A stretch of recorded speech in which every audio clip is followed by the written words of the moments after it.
കോവിലിൽ പുലർവേളയിൽ ജയദേവഗീതാലാപനം കേവലാനന്ദാമൃത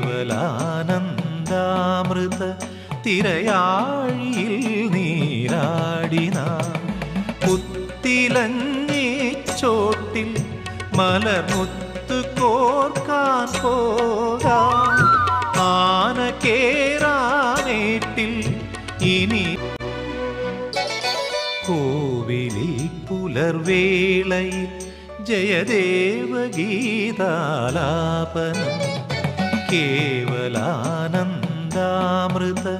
തിരയാഴിയിൽ നീരാടിന പുത്തിലഞ്ഞി ചോട്ടിൽ മലർമുത്ത് കോർക്കാൻ